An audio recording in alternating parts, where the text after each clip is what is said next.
Hello and greetings, everyone. Welcome to Covenant Calendar Club. We are so glad that you're here to participate in what we believe that we've been drawn to.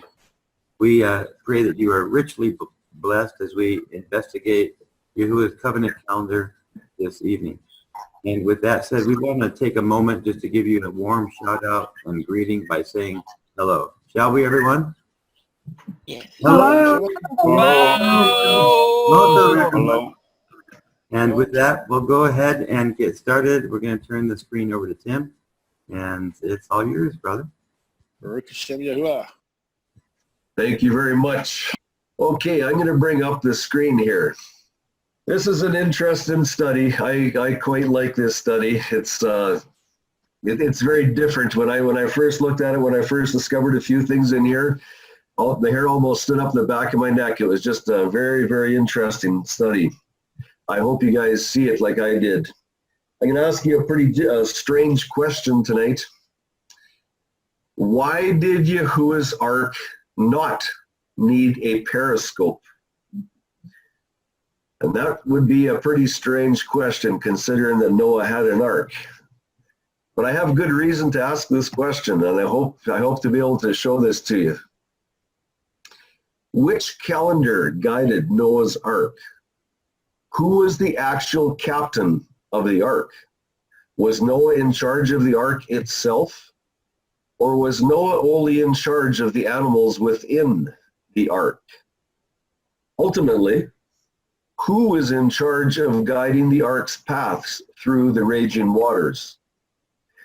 Will this episode of violence on the earth expose a true calendar of El Shaddai, the Almighty?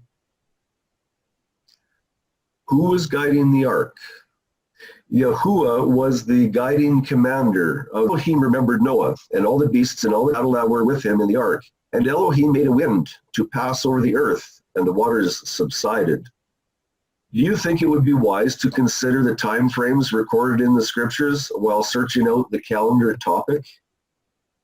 Let's look at the timeline from start to finish of this watery trial for Noah and his offspring. The highly accurate details were recorded for our advantage. We need to know them. And I put up in the headlines a solar-oriented calendar. This is what we're going to be looking at. Other PowerPoints have delved into the lunar-based aspect of examining the flood account.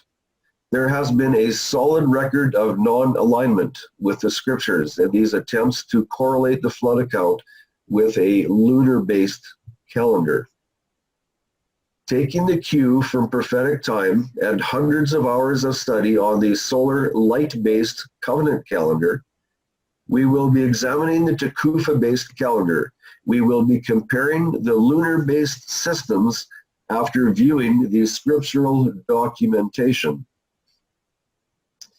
The solar light-based covenant calendar uses the Tekufa, the vernal equinox, to start Yahuah's year as recorded in the scriptures. It also incorporates a strict 30-cycle month, nothing less and nothing more. And we're going to be looking at that too, when they take some away and when they add to it. Noah's solar-oriented flood experience. The Tekufa, or the vernal equinox, initiates the start of the new year. And the first month of 30 days, 24-hour days.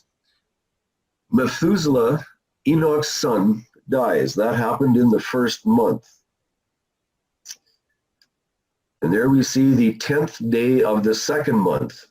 That is 7 days before the flood. We see that in Genesis 7:4. The flood begins on the 17th day of the second month, Genesis 7:11. That blue marker is the 17th day of the second month. Up to where the flood begins, we see a total of 47 days in this year. The flood has begun on the 17th day of the second month. there are 14 days of rain, including the 17th, to the end of the second month. That number 14 is going to become very, very important later on. The rain ends after 40 days and 40 nights, Genesis 7, verse 12, on the 26th day of the third month. We begin to look at the timeline of 150 days that the water was on the earth. And you'll see that with the blue bracket below. There's 150 days. Months 4, 5, and 6 occur. And please note, they have 30 days each. There's not 28, 29, or 29. They are 30 days each.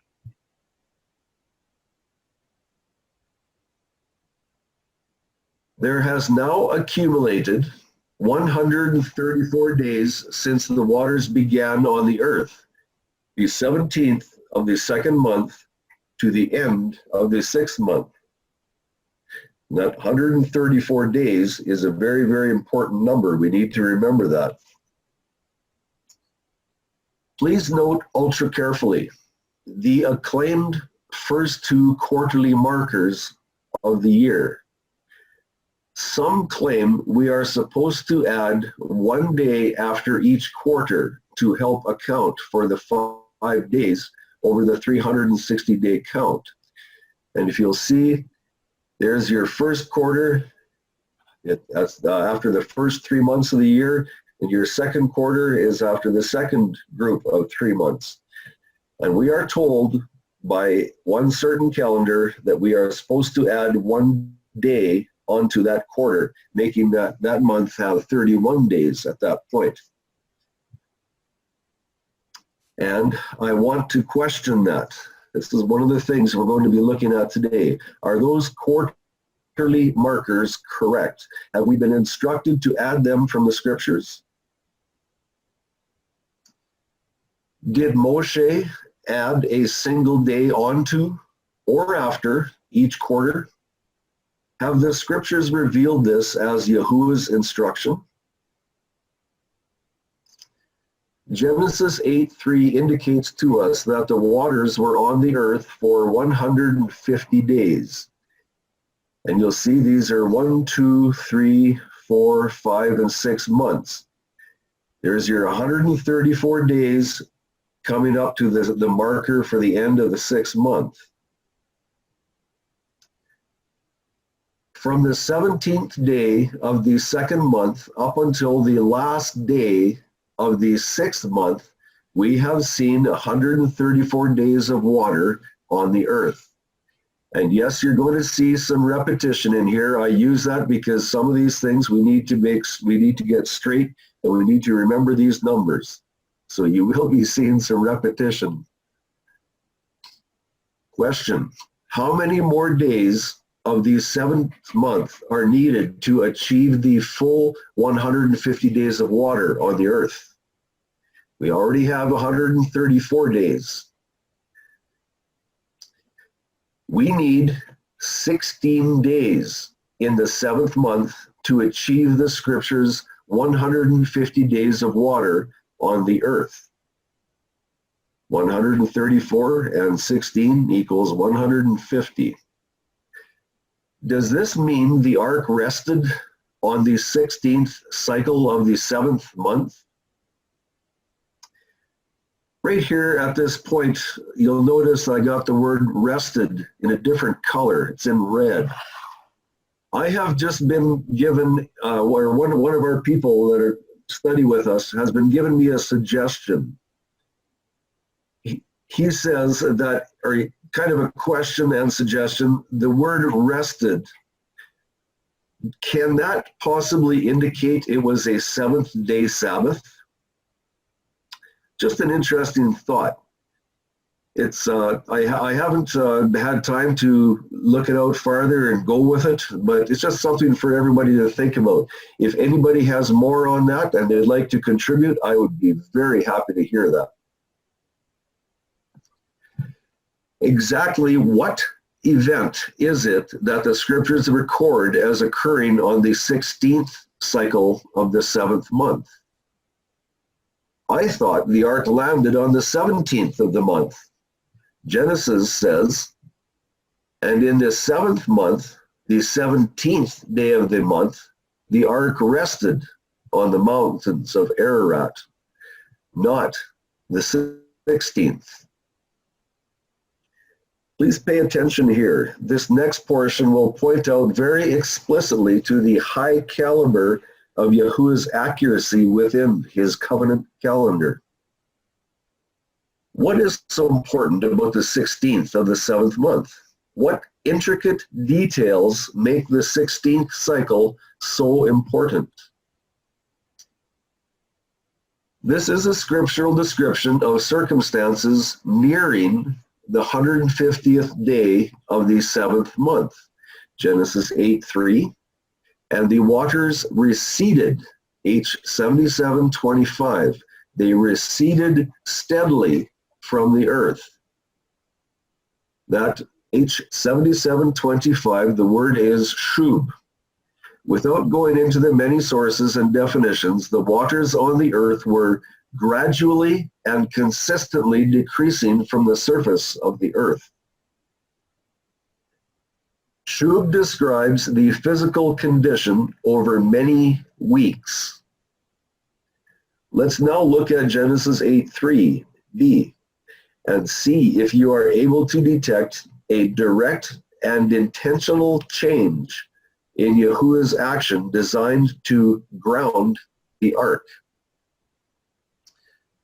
Genesis 8 verse 3. And the waters receded steadily from the earth, and at the end of the 150 days, the waters diminished. H26:37. The scriptures declare in writing that at the end of the 150 days, not before or during the 150 days, but at the end, the waters diminished. That is H26:37, chaser. The definitions show Yahuah's concerted effort with an intentional purpose to withdraw the waters rapidly. Remember, this is at the end of the 150 days. That intentional purpose was to allow the ark to touch stable ground. Yahuah very specifically made provision for the day after the 150 days of water on the earth to allow the ark to rest on hard ground. Before we go further, there are some extremely pertinent questions to ask. Please pay attention to the very specific wording of each one.